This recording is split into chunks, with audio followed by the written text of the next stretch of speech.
Hello, you're very welcome along to another episode of The Filum Show. I'm Mike Sheridan and I'm joined as always by Brian Lloyd and Dee Malumbi.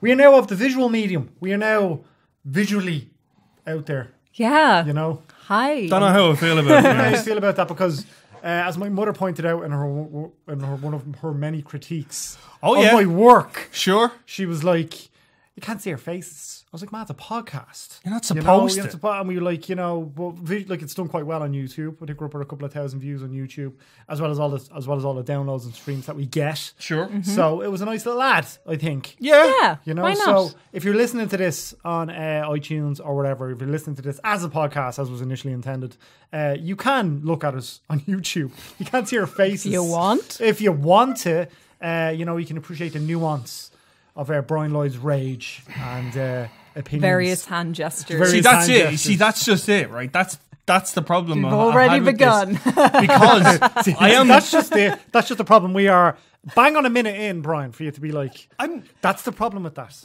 What I was going to say was that I am wont to use certain hand gestures when I'm talking. And normally, if it's on a podcast, you don't hear that. You can hear the passion without the hand gestures. Maybe it's a good thing though that people can imagine. They probably imagine you're quite. But person. Okay, hang on a sec. We know this from from years of filmmaking history that it's more about what people think. It's that kind of gap. Why are we giving them, the visual aspect of it? They should be able to imagine it. That's very true. That's very true. You don't want to talk down to your audience. No, you don't. That's what I'm saying. You want them to imagine. You want them to fill the gap. Yeah. Speaking of not talking down with your audience, this is a Blockbuster special. So there's not a huge amount out in the cinemas this week that we could review because some movies are embargoed, some movies haven't press screens. And next week is a big one because Deadpool 2 is going to be out. Sure. So, okay, Brian, let's talk. You put a poll up on the site and on social media over the weekend. I printed the results for him. And Deirdre printed the results because, again, Deirdre is your carer. And I knew what the results were. I didn't need them printed out. I mean, thank you. I appreciate it. No, but you had to look those up earlier, so you couldn't have known them off by heart. Anyways, it's a good thing this isn't live. Brian would be running outside. No, I wouldn't. I have my phone here. I could have got the results. Turn your phone off. It is off. Anyways. Let's go through it then. Let's get to the poll results. It's all you, Brian. So what was this poll for, Brian? Who's up the poll, Brian? All right. Who's up the poll? Sheridan Curley. No, so the poll results were basically what were the 12 upcoming blockbusters that people were looking forward to. We have 39% Deadpool 2. Which I think is pretty let's get a little clap going there. It's good. That's at 39%, far and away the biggest film coming out that people are most excited. It's also the soonest. It's it's literally next week. So yeah, Incredibles 2 and Jurassic World: Fallen Kingdom both joint 10%. Mission Impossible Fallout 9%. That's an interesting one. Which is interesting, yeah. People just want to see Tom Cruise break his ankle. I know, right? I do too, though. In fairness, he's not going to heal that, mate. Well, I mean, you said it. It'd be really funny if that whole thing was actually a publicity stunt and he was grand and the whole thing. Did you see the footage though? When you see it, it's and Graham Norton. Yeah, you do see it. Oh no, it pops right out. And he gets up and hobbles on. Yeah. Hobbles on like fair play. Maybe he's just a really good actor and he hadn't actually broken his. I'd believe. I would like. I mean. The amount he's ambidextrous with his ankle. Yeah. And plus as well, the fact that I always think with Mission Impossible, half of the reason you're watching it is because you're like, holy crap, what is Tom Cruise going to throw himself out of next? For my enjoyment, that kind of way. It's the stunts, the stakes keep going up. Yeah, exactly. And then we had Solo, A Star Wars Story, and Ant-Man and the Wasp at 8%. So, I mean, okay, well, I suppose let's start. Outside of Deadpool 2, it's fairly evenly. Yeah, fairly evenly kind of is a split. But Deadpool 2, we were talking about this in the office beforehand. The marketing campaign that Deadpool 2 has mounted has been incredible. Only there today, they had that thing with the Eurovision. The Eurovision video, and Celine Dion. And Celine Dion. That Celine Dion video, D, is fantastic. It's just, if you haven't seen it, look up at the Van City where we have it on site. Ryan Reynolds Twitter and Instagram. It's incredible. Oh, it's so funny. And actually, I don't know if you guys saw, but only in the last few hours. So you know how around Infinity War there was the whole hashtag Thanos demands your silence. Yeah, it was. Oh, he does. So Ryan Reynolds, he released his own one about not giving away Deadpool 2 spoilers, and I can't remember the wording of it exactly, but it's Hashtag Deadpool demands your sister shoot. That's an autocorrect. I meant silence. Yeah, there's this big long thing. Yeah, it's this big long thing. Yeah. But we'll get a picture of it, sure. But yeah, I mean, I suppose that 39%, that wouldn't surprise me in the slightest if that was down to the really effective marketing campaign.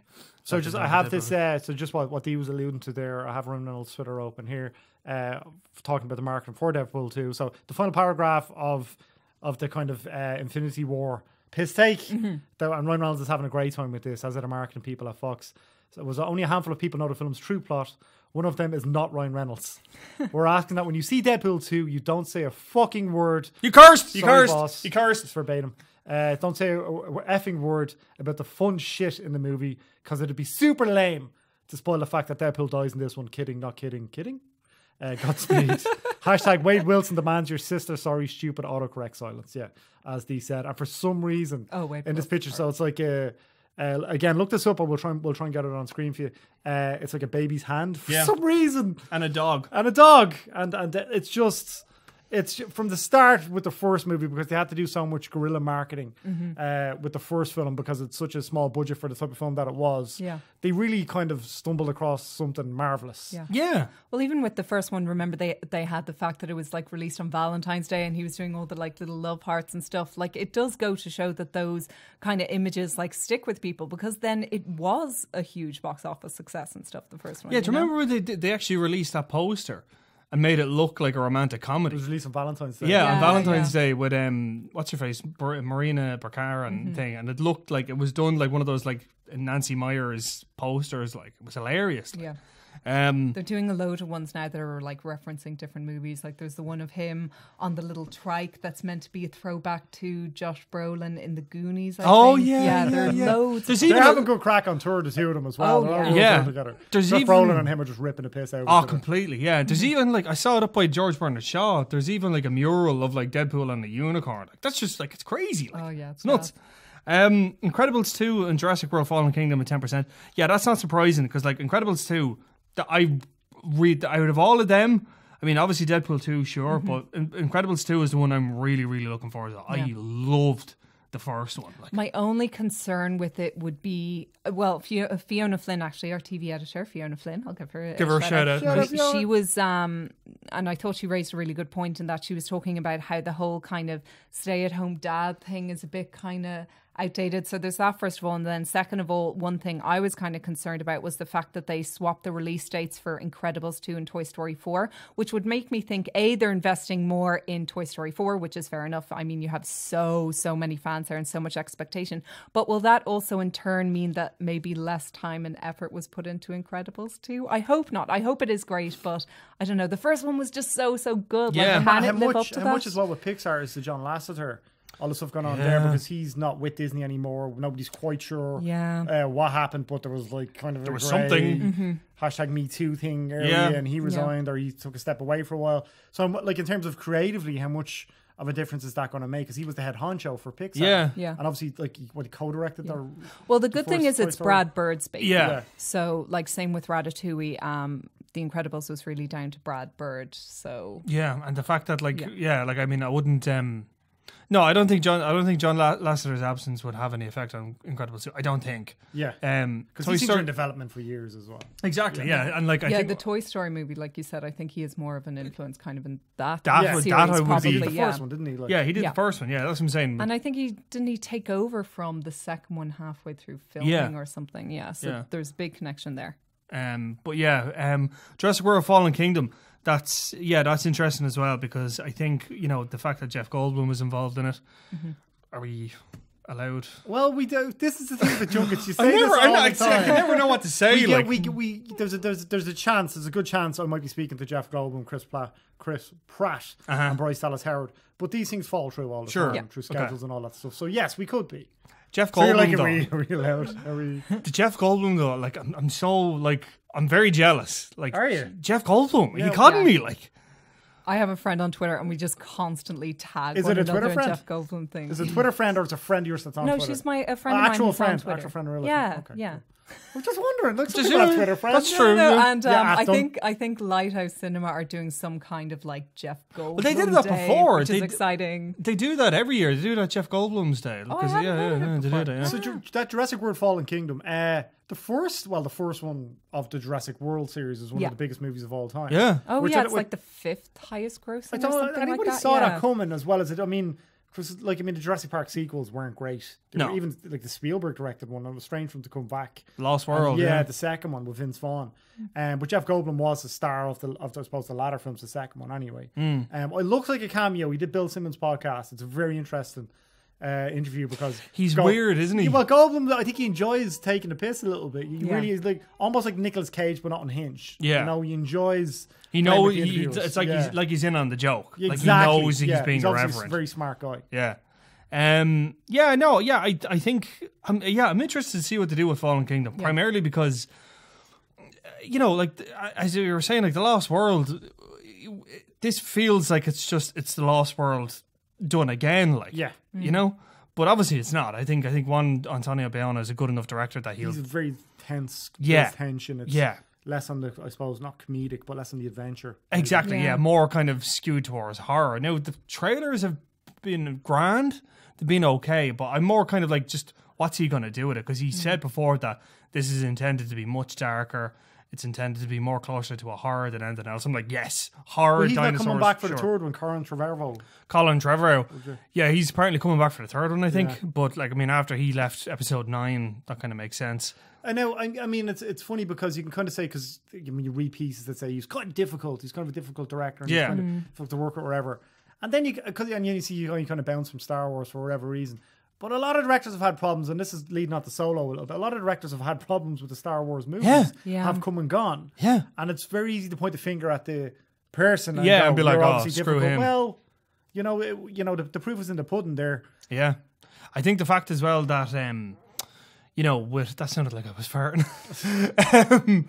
No, yeah, but with... Nobody expects maturity from the show at this stage. No, so God, forget about it. No, but with... I think a lot of the problems that have been kind of beset by Star Wars is the fact that this is a massive investment by Disney. So it's the kind of thing that, like, there can't be any kind of mess ups with it. There can't be any kind of, experimentation with it. It has to be done exactly as it has to be done. It has to be done by a certain date. They really are pushing it because, Disney paid all the money to get control of these, and they need them to make money. They've already made their money, though, haven't they? Really? Like, I mean, this isn't just another Star Wars trilogy. This is like a whole, like, look, I don't know. Did you see the poll we put up on the film show? You didn't see, you were tagged in it. Oh yeah, I remember. Yeah, the Star Wars nerd thing. Yeah, great. Yeah. No, because we were like, because we put a poll out because myself and Dee retweeted. You didn't. I didn't. Yeah, and I made a point. Actually, I'm glad you pointed. I made a point of not retweeting. I made a point. I actually thought you put it out and you were having a bit of a laugh at yourself. No, I didn't. Have a sense of humor, Brian. Yeah, Brian. Anyway, the poll was it's Blockbuster season special on the show this week. Will Brian Lloyd go full Star Wars, Marvel nerd, or DC nerd? Ooh, controversial. And I voted for DC nerd just cause I wanted to piss you off. Sure, yeah. But Star Wars nerd was the winner, 57%. Yeah. Marvel was 29%. So you're obviously a huge fan. Oh yeah, totally. And are you going to be, do you think, a fan of Solo? Well, I tell you, I said this before. I am really excited to see it for 2 reasons. Number one, as you said, yes, you're a nerd. I'm a big giant nerd. And secondly, I am a journalist, and I want to know what was the end result of all the kind of the backroom dealings and the politics. Speaking of directors that had issues, Ron Howard came in there. Yeah. Ron Howard came in to replace Phil Lord and Chris Miller. I want to see what was the end result. Because you have to remember, like, this film was nearly done when he got fired, or when the two of them got fired and Ron Howard got drafted in. How's the credits going to look, I wonder? Ron Howard is going to be classed as director, apparently. That's it. The other two guys aren't going to be... So they must have reshot at least half of it. More than half. The rumours going around were that Ron Howard shot at least 80% of this film. Yeah, but they're being very vague with exactly how much it was, which is fair enough because you don't want people to know how much of a screw up it was. Oh, yeah, completely, yeah. And this is it. Like, you have to wonder as well, how do you balance that tone? Because, again, going by rumours, and we only have rumours, Phil Lord and Chris Miller were aiming for something like Ace Ventura, and the initial kind of concept for this film was it's a Western in space. Yeah. So obviously Ron Howard was kind of leaning more towards what was originally planned, and Phil Lord and Chris Miller were going off and doing something completely different. I'm more curious to see how what it's going to look like, rather than, oh my god, I'm really excited to see this Star Wars movie. That's it for me. Yeah. I mean, it's going to have spectacle anyway. Mm-hmm. I mean, with that kind of budget and that kind of cast. Woody Harrelson. You know, Emilia Clarke. I always like seeing Woody Harrelson in films. He's always fun. Yeah. But I'm struggling to. You're struggling to really kind of get excited about it. I suppose it does nothing for you. Like, well, the poll also says that other people aren't super psyched for it. Yeah, to be fair, 8% is pretty lackluster for a Star Wars movie. Yeah, that's out soon enough as well. Yeah, I mean, it's not that far off. That's what I'm saying. That's telling. I think that's telling about the general sentiment of how people are, and it's the same with Ant-Man and the Wasp as well. Like, I mean, after Avengers: Infinity War and how kind of, you know, impactful that ending was. How can you care about anything other than what happens next? Let's talk about Avengers: Infinity War. Because you saw it last night, didn't you? I paid to see it last night. Like a regular Joe Soap there now, who doesn't get to go to the films for free. And it was a bit of a mess, but there was no way it wasn't going to be a bit of a mess, because there's so many characters, so many egos, so much. And so the Russo brothers, I think, did an incredible job pulling it all together, given the spectacle, the scope, the amount of moving parts there. And it's mind-boggling how they did it. Mm-hmm. I mean, I can't fathom, that many movie stars, that much stuff to do on set. I mean, it was fine. I mean, I'm not a huge Marvel nerd of these films in general. I'm really looking forward to Deadpool 2 because it has more of an angle. It's, there's more of an edge, obviously. It's R-rated, apart from the David Leitch angle, apart from the Ryan Reynolds angle. It's not a particularly great film. Is that fair? Is that, because I know you give you look so defensive, Brian. No, I'm not. I'm listening. Is that fair? It's like, I know you give it 4 stars. Is that, I mean, and everybody has. Is that 87% Rotten Tomatoes, right? Yeah. And I know you were a fan as well, Dee. Mm-hmm. So am I just getting old? Yes. I think it's flawed, but I do think that in terms of like just epicness and there being like so many like amazing like moments and everything. Like, I'm not even like a super big Marvel fan, but I did feel very like moved by it. I did feel like I kind of went on, with all the highs and all the lows and everything. Like, I genuinely like found it like really moving. And I thought that the Russo brothers did a really good job in kind of, for me, I think that the theme of sacrifice was kind of key to it. And I feel like they went in with that idea. I mean, heavy.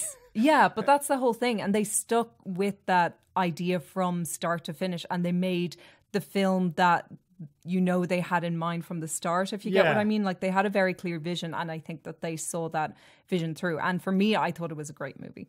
Yeah, I don't know. I found it very cluttered. And it was like an assault on the senses for a very long time. But it's a good assault on the senses. I saw it in IMAX in like the front row, and I still loved it. Yeah, I mean, my kind of first take from it was, okay, so when the Guardians are on screen, that was when I was laughing, and that's when I enjoyed it most. And I think that comes down to James Gunn and these characters that he created and these actors that he cast in those roles who just have dynamite chemistry.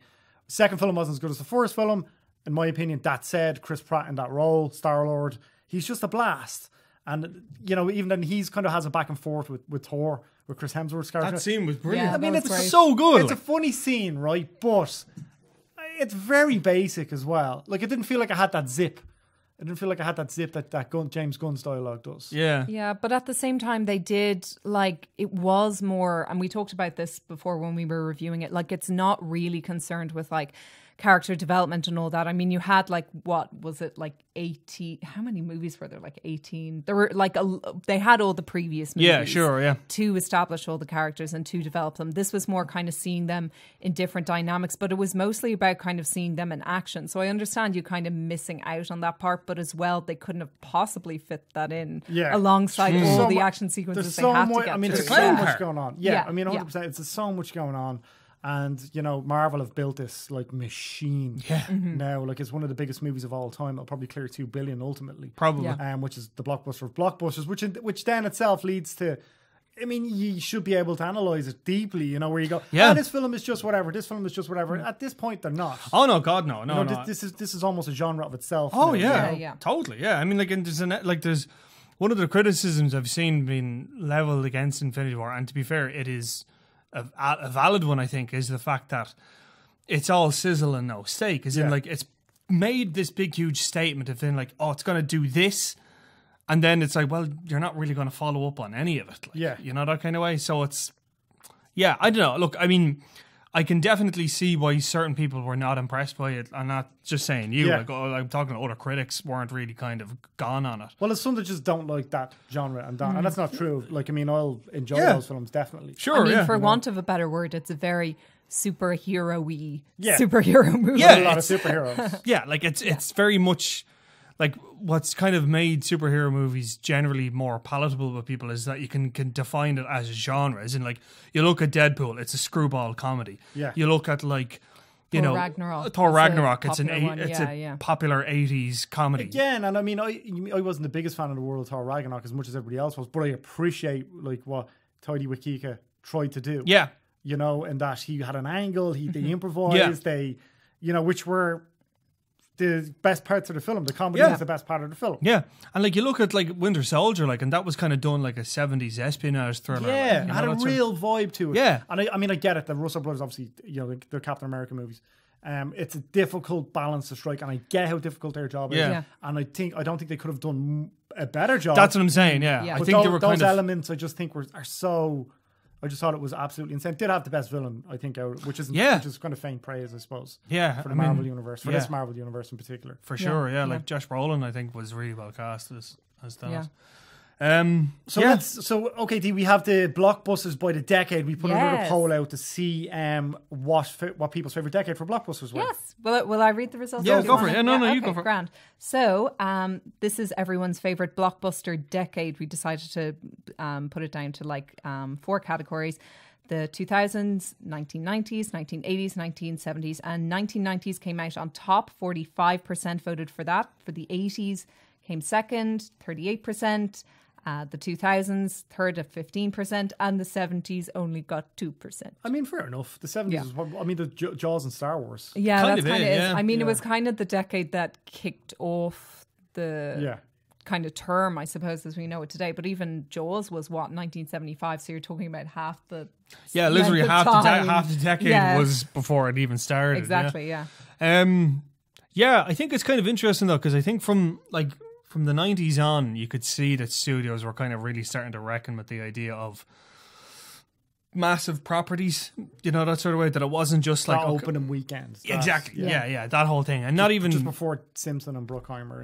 Exactly that. But even as well, it was the fact that it's the thing of, from the 90s on, you could see it was about, okay, we need to make this run and run and run. So, like, if we have to get a sequel out of, we have to get a threequel out of, we have to kind of consider, can we do spin-offs, can we do something whatever, like, and that kind of seeded off in the 90s, and then by the 2000s it was just everywhere. But in the 90s, I think what I think is more interesting about it is the fact that in the 90s you could see they were literally hurling muck at the wall and seeing what stuck, because you had like Armageddon, you had Independence Day, you had Face Off, you had, what else?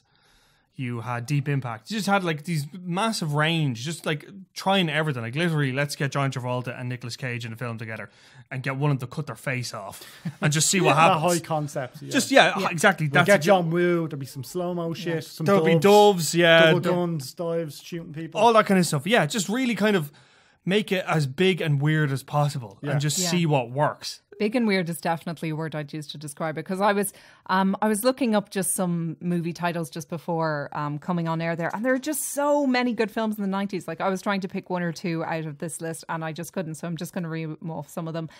Terminator 2, Judgment Day. Yes. I know you're a big fan of that. Yes. Silence of the Lambs, amazing. Pulp Fiction, Shawshank Redemption.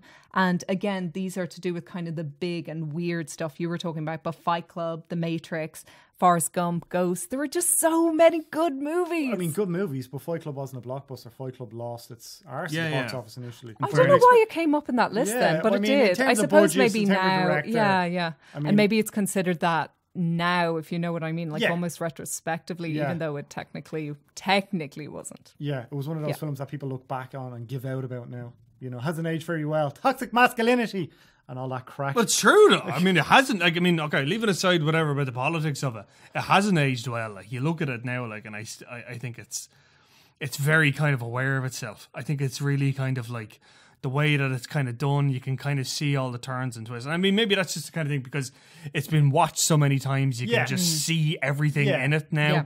You know, that kind of way. I mean, that twist and that has been done. It's been done to death. Like, and and it's the kind of it's either that or the Sixth Sense as people go to for that twists. Yeah, and they've both kind of been, you know, ripped off. Yeah, for want of a better that's phrase. Another '90s movie. Yeah, Sixth Sense. There you go. Sixth Sense. There you go. Yeah, made a fortune. Yeah, Unbreakable still his best film. How and ever.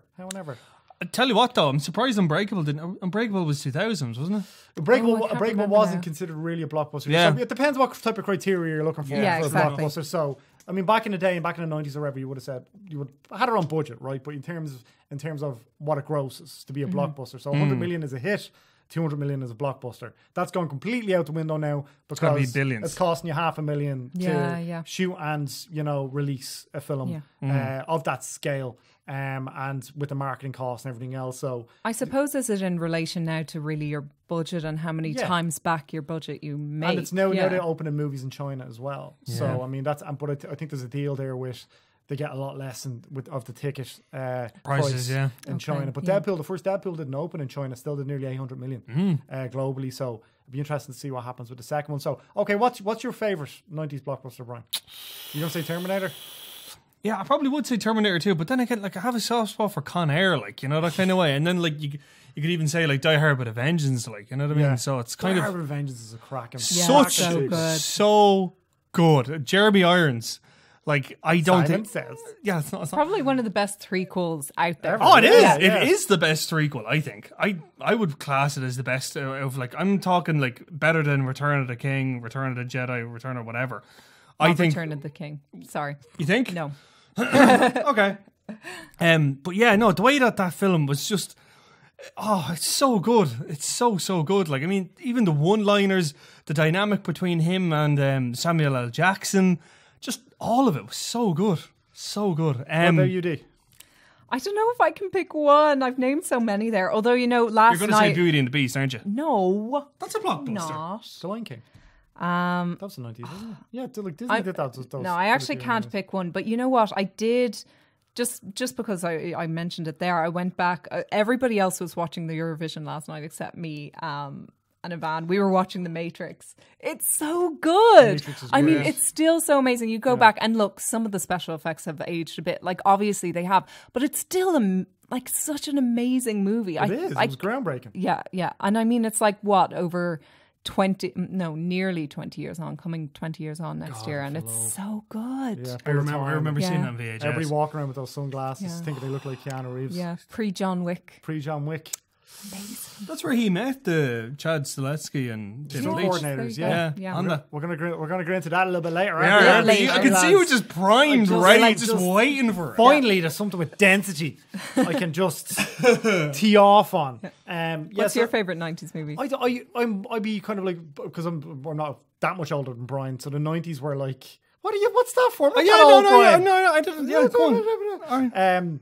My favourite movie, like my favourite movies in the 90s aren't blockbusters. My favourite movies are in the 90s, they're not blockbusters. But my favourite blockbuster, Scream, Swingers, Grosse Point Blank, High Fidelity, I think it was 2000.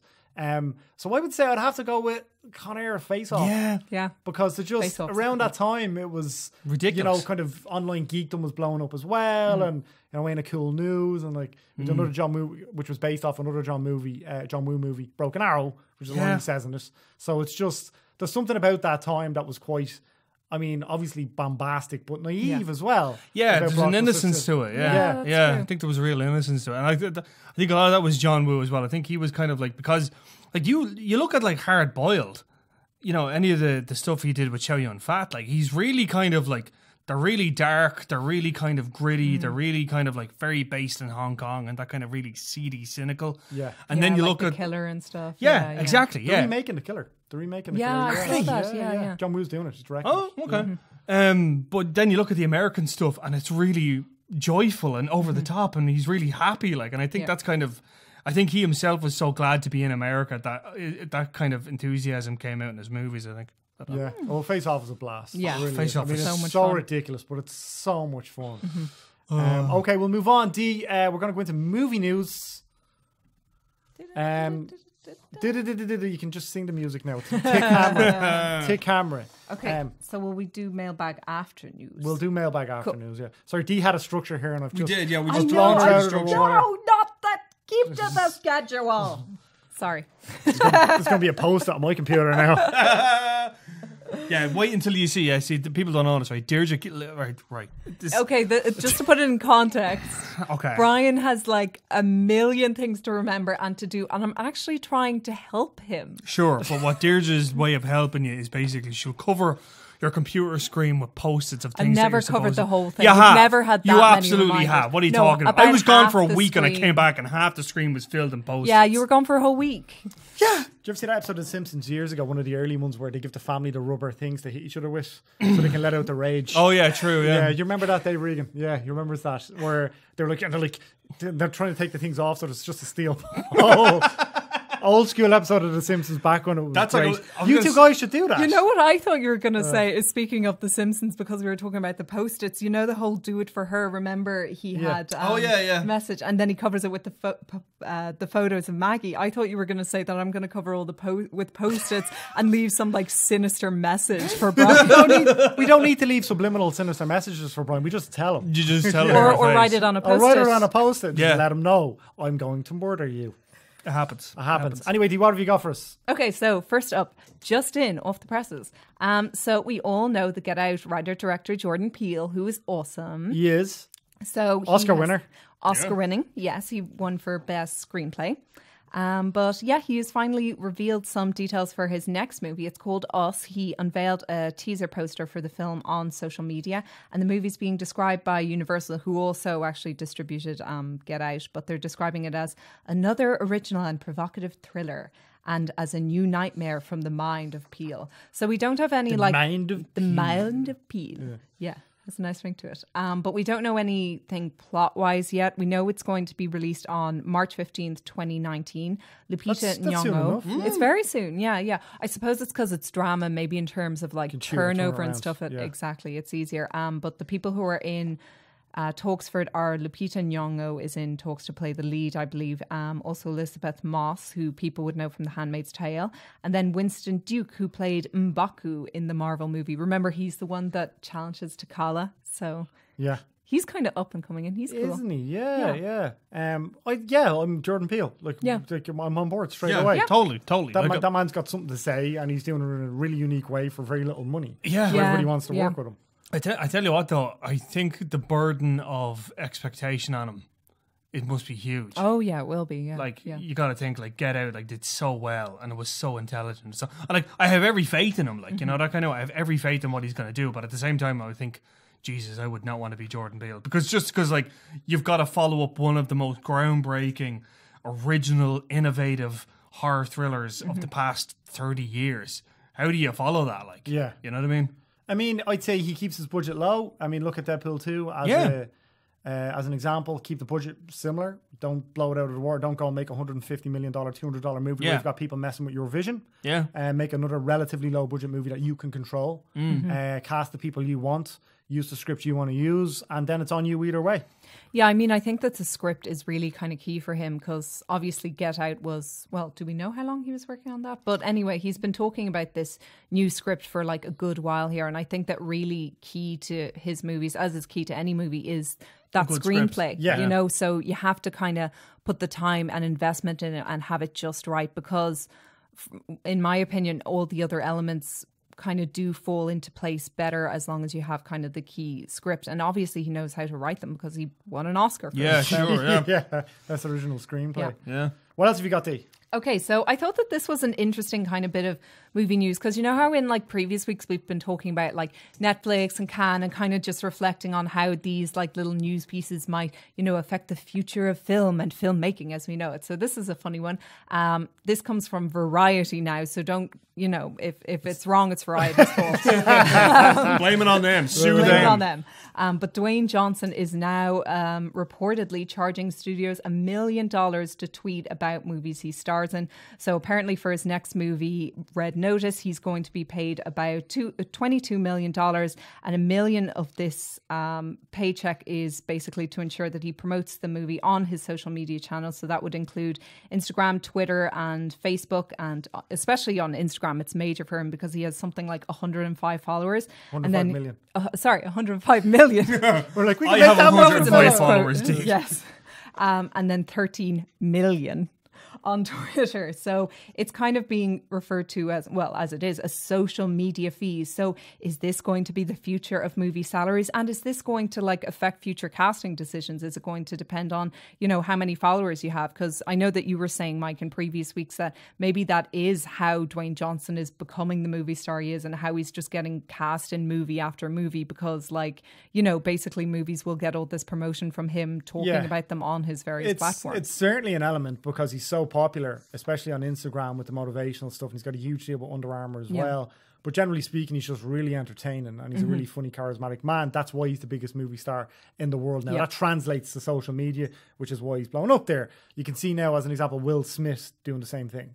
So Will Smith's obviously... he's really trying hard to do it. But yeah, I mean, like... His YouTube channel and everything. I mean, like, he's the Fresh Prince. You know, he's obviously... He was Mike Lowry. He's, you know, the guy that... probably set a template in many ways for The Rock. So get your voice out there and do it. So I think actors who might have frowned upon it a few years ago are now kind of gone, actually, maybe that's... But Chris Pratt as well is great on social media too. There are some that are like aren't on it at all. And that certainly has to be a question, Brian, that comes up with agents or people been talked about for certain roles. Yeah, absolutely. And in fact, if you listen to On the Line, our interview with Clive Owen, we talked about social media. And he was even saying that he was like, look, I have no interest in this whatsoever. You know, I can understand in one sense of it that, like, you know, certain actors, you know, if they are kind of outgoing and gregarious and they're happy enough to kind of share their personal life or share even kind of whatever they want with people, they're happy to do it. Yeah.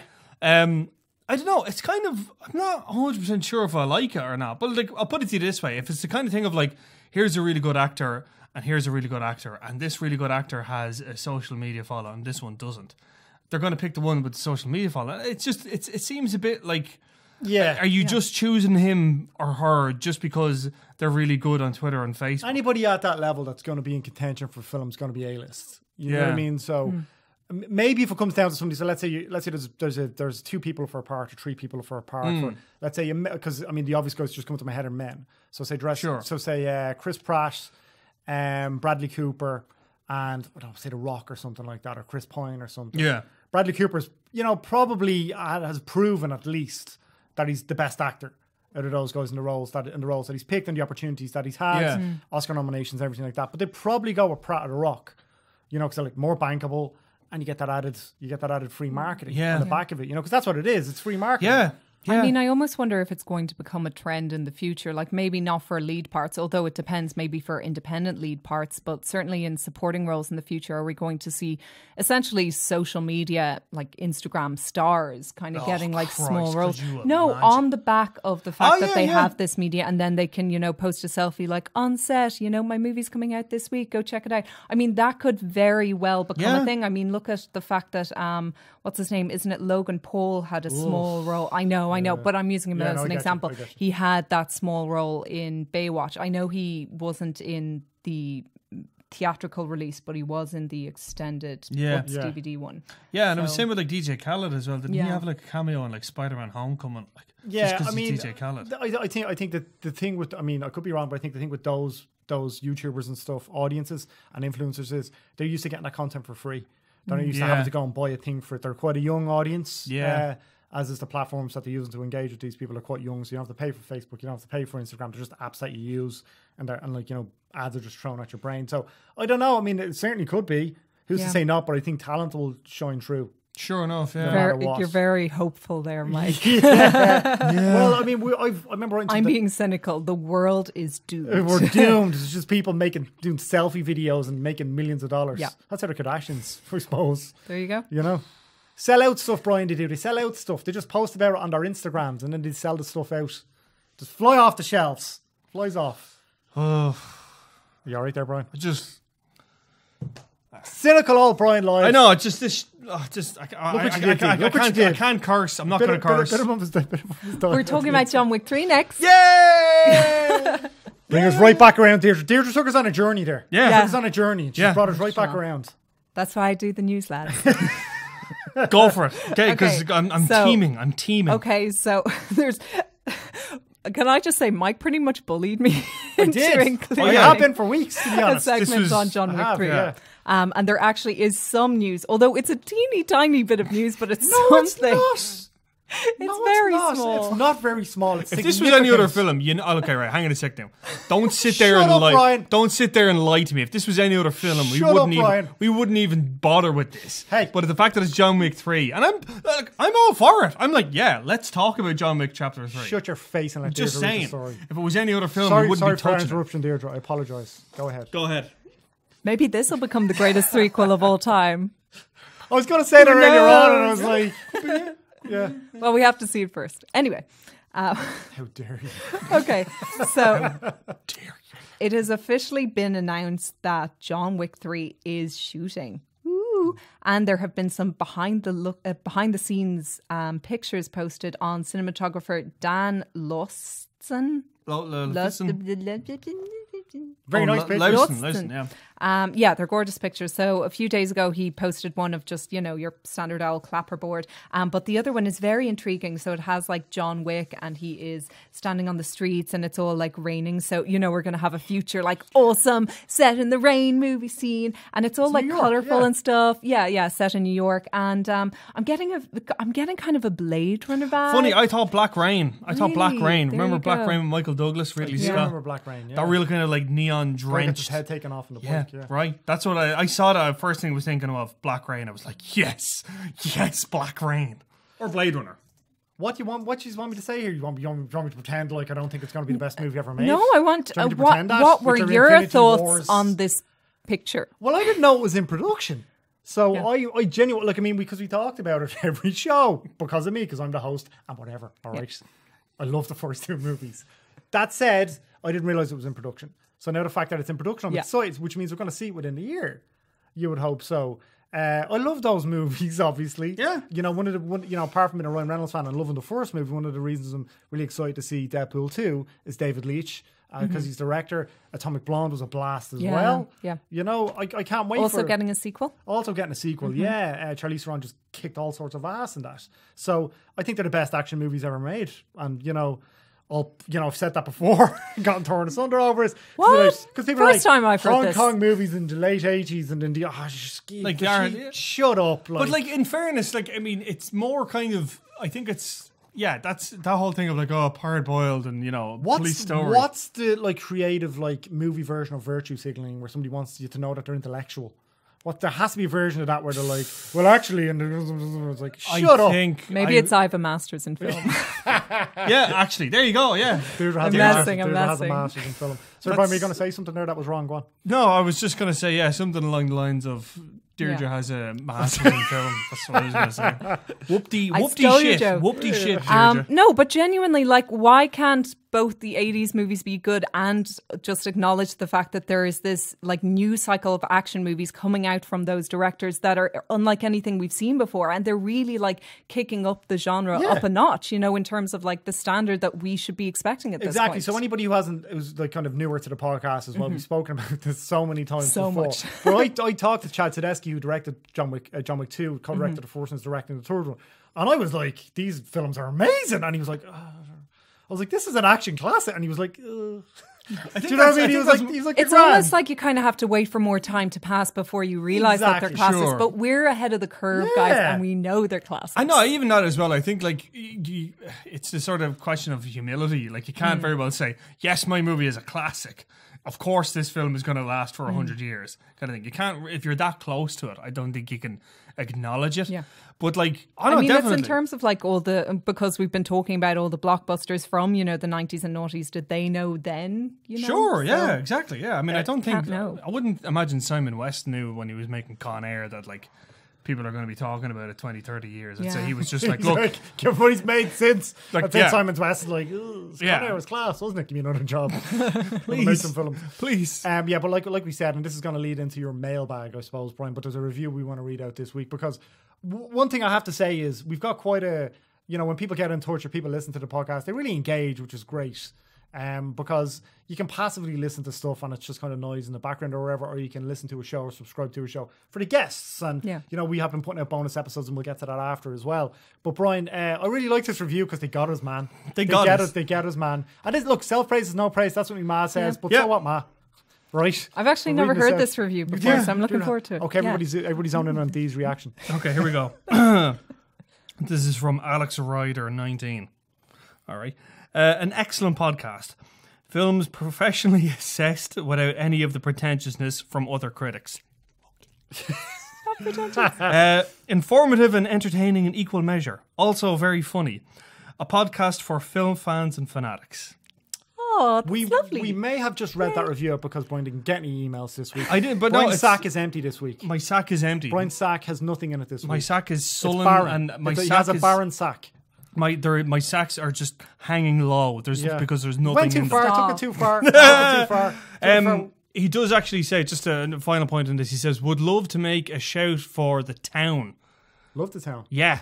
My favourite heist film and my favourite gangster film after Heat, obviously. Yeah, really good. The Town will do that next week. John Hamm with a pump action shotgun playing an FBI agent. Awesome. Right? Yeah. And like, even, what's his face? Ben Affleck. No, not Jeremy Ben Affleck. Renner. Keep going. Jeremy Renner is not terrible in that film. He was nominated for an Oscar for it, wasn't he? Yeah. Like, he was grand. He was good in it. What's wrong with Jeremy Renner? Was Jeremy Renner not good now? All right. You sound like he's going to win River as well. Wind River's the best film of last year. Yeah, shut your face, Brian. Look, we'll have it out next week, and I haven't seen it, and I'm glad I'm going to see it because I know. I remember when I started working at entertainment.ie, you mentioned The Town a good few times, Mike. So I'm looking forward to having to actually watch it. Because I mean, Ben Affleck made three really cracking movies in a row. Then he did Live by Night. Yeah, but I mean, at the same time, he start with Gone Baby Gone, went to The Town, which made money. Gone Baby Gone didn't make money. And then to Argo, which won Best Picture at the Oscars. So the man can direct shit out of a film. And this is the first time he's done a little bit of action. And, you know, it's just quite a muscular thriller. And really well cast. Really well cast, really funny in parts, you know, that typical Boston way. So maybe we might do that one next week then. Definitely. Let's have The Town next week because it's an excuse to rewatch us. Yeah. Okay, the revisit is one that was suggested, Brian, by a listener. Yeah, this was suggested by Hugh from last week, the guy in Sweden. Yeah, but we didn't know if his name was Hugh was it Ryan or whatever? Because he signed it different to the his mate's email address or what was the story? We never found out. He never wrote back either, actually. No. We were like, hey, Ryan/Hugh, what's the story? What's the story? Well, we'll still do the revisit. If you're listening, you know, get in touch. Let us know you're okay. We're worried about you. We do worry. There seem to be a few personalities in that email, so we'll make sure they're okay.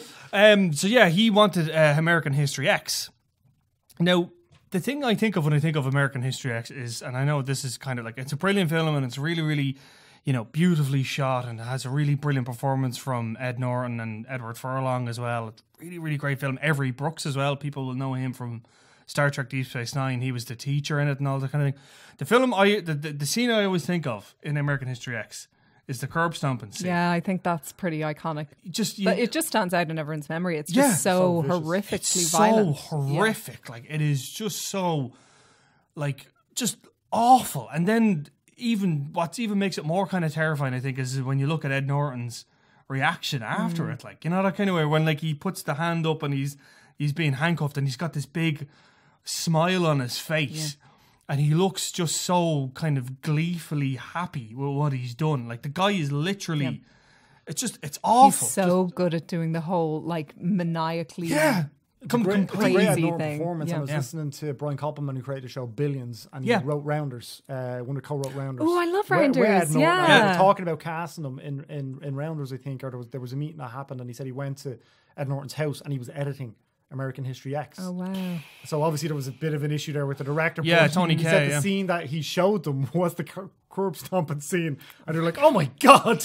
And first of all, he was jacked in that film. Yeah, that's right. Yeah, and then he was normal Ed Norton. Yeah. Then after that. I think what I really, really liked about American History X was how they kind of show the nature of that extremism, you know, that kind of way. That he starts off and you see that he's this reformed character now, that he's trying to keep Edward Furlong away from the neo-Nazis and stuff like that. But even as well as how, like, you look at Ed Furlong's character, he's this really marginalised person. He's really kind of sad. He doesn't really know what he's doing with his life. And the neo-Nazis prey upon that, you know, that kind of way. They really kind of like see that, you know, he doesn't know where he's going with his life. You come with us, you'll have some sort of measure of protection, and you'll feel more a part of the unit. This whole thing of like disenfranchised young men going over to the right and extreme right now. It's like the whole thing. Yeah, it's like the whole. That's like really relevant today as well. Exactly, that's it. Like, and this, I think, American History X was kind of like showing what it was like before the internet. Yeah. You know, that kind of. And now you've got like incels, and you have like, you know, all this far right stuff, and you have 4chan, and it's just all this kind of things. This was what it was like before the internet, you know, that sort of way. If somebody was a racist scumbag, they had to really be in person. Yeah, that was it. Like, they literally had like the tattoos. swastikas and the tattoos, and you could spot them from miles Now they're away. eggs on Twitter. Yeah, now they're exactly. Yeah, now they're like journal.ie commenters. Yeah. But I think Ed Norton's character. I think the fact that you get that dichotomy. I think the fact that you get like, this is what he was like when he was completely... And that it's believable. And that it's totally believable. And the bit at the end with the father, you know, when they're sitting around the coffee table and they're talking about it, and then they're talking about affirmative action. And, like, the father is like, you know, this is what, you know, and back in my day, it was the right man for the job who got the job. But now it's all affirmative action kind of thing. And it's that kind of how racism can start that subtly, you know, that sort of, that it can be... Yeah. It's a seed that's going to plant it. Exactly. And that it's almost kind of, when you hear it, you almost think, well, that actually kind of sounds kind of reasonable to us. And then it starts from that, and then it ends up literally with a swastika on your chest, curb stomping, you know, 2 black kids, like, you know what I mean? It goes from that to that, like, and how that kind of progression is felt. It's interesting though that you said that about Tony Kaye, because Tony Kaye's had a big massive problem with this film, that it was taken away from him and re-edited by Ed Norton. So this is Michael DeLuca that was the producer on New Line at the time, and who knows, we weren't there, but there was obviously a lot of tension. There was obviously an issue with his cut, and then I'm sure there were multiple cuts, and Ed Norton, who's like, you know, a very good filmmaker himself, you know, knows how to put a film together, knows how to direct a film as well, was obviously brought in to kind of I suppose make a different version of it. So we don't know what happened, but I mean, Tony Kaye obviously has an issue with the final film because he doesn't feel like it's his. Yeah. Well, you know about the 2 endings, right? Yes. Yeah, the fact that there's just in case anyone who's listening who doesn't know, but there was an additional scene in like certain cuts of it. But I think the theatrical release ends with Edward Norton and Edward Furlong's characters, you know, in the bathroom.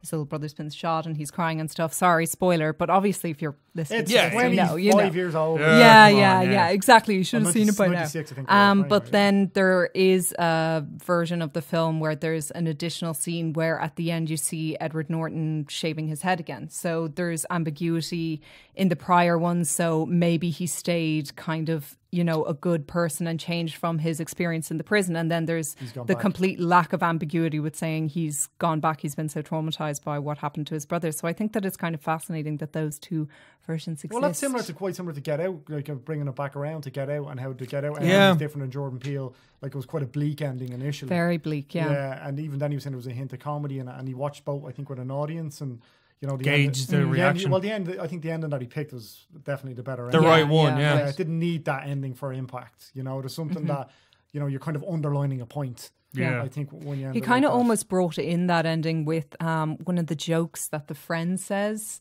I think so. That ending is almost kind of implied, even within a single line, rather than needing a whole scene to bring it out. You know what I mean? This could have happened. Yeah. And I mean, anyway, we won't get into the ending and get out too much. It's a bit sooner than American History X. But yeah, it's a great film. Yeah. You know, it has its problems. It's not a perfect film. No, it's an impactful watch. Yeah. It is. Cinematography is stunning as gorgeous, well. The black and white. Yeah. And I think that kind of, I know this might seem like kind of obvious, but I think that kind of, the black and white kind of plays into the kind of the binary nature of racism, that it's us versus them, that it's black versus white, like, you know. And I mean, Ed Norton as well could have gone off and been, you know, a younger version of Nicolas Cage if he wanted to be the jacked action star after leaving Las Vegas. Nicolas Cage was always one of these guys who was quite physical in terms of his performances, but Con Air and, you know, Face Off and all those other movies where he went from Oscar-winning drama, drinking himself to death, leaving Las Vegas, to Con Air and, you know, Mullet in the Wind, planes crash and explosions and stuff. It's interesting to see Ed Norton. Obviously, that was an obvious decision that he made to go, I'm not going to do that. I was trying to think of what's his latest movie. Would it be Birdman? I thought he was great in Birdman, to be honest. Isle of Dogs, he does a voice in. Isle of Dogs, and as well. He's directing a movie at the moment as well. That's right. Which I'm excited to see. And he did one with Ben Stiller a few years ago. We played a priest and Ben Keeping Stiller the Faith. Keeping the Faith played a rabbi, Jenna Elfman. That's right. You're one from Dharma, great. It's actually a fun little movie. It's all right, yeah. Sounds dreadful. It's not. No, I've got to be honest. It was one of those films that you used to see in X-Vision. They'd be like, "Oh yeah, I'll give this a go," kind of thing. You'd like, yeah, but that was back in the like video rental. Oh yeah, that's what I'm saying. Yeah, it was one that was like quote or like a cover. You'd be like, Like, although in fairness, the equivalent now would be like if it showed up on Netflix. Yeah, exactly. I might check it out. Fair enough. Okay, we'll leave it there for this week. We want to plug our own stuff. We've got a plug. Little plug. So we've got on the line, which we've mentioned before. We haven't really started pushing it out there yet, but we have 3 awesome guests. We really do. On the line. Do you talk to Isla? Is Eliza Schlesinger? Yeah, and Brian, you talk to Clive Owen. I talk to Clive Owen, and I talk to Bill Burr. You were really, like that interview's going up today, I think. It's going up today, so it should be live by the time you hear this. It's a fun podcast where we talk to people from across the pond. Bill Burr was walking around doing his shopping. I could hear him. I listened to the cut. Yeah, you could hear him talking to, like, you could hear him like kind of like oh yeah, sure, yeah, and then like handing off like a I don't know, card. I love that it wasn't like sitting in a hotel room doing a kind of a junket thing. You know? You could see that. And then Clive Owen was up as well. So I'm looking forward to hearing Bill Burr talk about F is for Family, because I think that's it's so underrated. I suppose it's a great show. Very good. I mean, liked it because there's a whole put you through a wall thing in it, and that's when you I like it from my dad. I think it's gotten lost in Netflix because there are so many kind of adult themed animated series on the streaming service that it's just got kind of lost. I saw a study, because Netflix don't release stuff. I asked him, I was like, did they tell you how well it's doing? Because the study said it was one of the most popular shows on Netflix. Yeah. And he was like, no, they tell us nothing. So, but it's just give you another season, which is obviously what they're doing. But it's a very funny show, and it's worth listening to. And we've got some bonus episodes as well. Do you have the of this here podcast? This is a really exciting one. So, the bonus episode for this week's podcast. So, in prior weeks, I did Rob Cohen, who is the director of Hurricane Heist. I still think it's pretty much the best bad movie of the year. And then also for Chris Kelly, who is the director writer of A Cambodian Spring. And this week, last weekend, I spoke to Greg Sestero, who any fans of The Room will know is Mark. Hi, Mark. Oh, hi, Mark. He can do it much better. It seems to me like you're the expert, Mark. Did Brian turn up for the podcast? I did. Yeah, he was really. Did he go? Helpful. Oh, hi, Greg. Did he, or was he just like? No, I was really professional. I was producing. He was like helping me. He helped me set it up, and then he was like, taking pictures for social media or whatever, and just for me being like, I met Mark. So it was really cool. And in fairness to the guy, he was promoting his new movie, Best Friends, which also stars Tommy Wiseau, which is great. So the two are reunited. But he was perfectly happy to talk about The Room and The Disaster Artist as well, which was great. Imagine he was like, I'm not going to talk about The Room, but that was like in my past. You'd be like, what the Greg? What else you got, Greg? What else are you talking about? Yeah. He was funny. He was talking about, you'll hear this in the bonus podcast, he was talking about Anthony Remedy, how apparently they got the idea to write the film. We got the idea to write Best Friends when he was over in Ireland. Hanging out with Anthony Remedy. Yeah. Anthony Remedy comments are one of our listeners. One of our listeners. Yeah. One of our listeners, yeah. There you go. That's pretty cool. I hope he got a credit for it. Yeah. Well, he just did. Yeah. Okay, so it's a big one next week. We've got Deadpool 2 next week. Yes. Which we're all really excited to see. And hopefully we will all have seen it. Here's hoping. Here's hoping. Yeah, here's hoping. There's a press screening and there is an evening screening. Oh, crap. Actually, I have to get on to a thing about that. Classic Brian. Sorry. Folks. I'll give him a post-it. That was a literal insight into Brian. On I wouldn't say daily basis, on an hourly basis. It's like, I meant to mail them back. Oh, yeah, I meant to do that. Yeah, oh, yeah. Gotta do that. Oh, crap, hang on. Where's my phone? No, it actually has gotten to that point where I have to remind him about emails that, like, I'm just CC'd in. It's not my job. It's addressed to you. Sort your life out, Brian. I know. All right. I know. Anyway, God. a huge shout out to Dave Regan there, who's producing. I think he's fallen asleep. Are you awake, Dave? You're all right. He's grand. He was Good drifting stuff. off there. He Good was drifting stuff. off. I saw him. He's drifting off. off. You could see him. Please do like and subscribe and review. And also, we did mention Brian's email address for the mailbag, mail Brian or entertainment.ie with any comments that you have. Yes. And we'll read them out and probably take the piss out of you. So it's all in good crack, lads. We'll chat to you next week.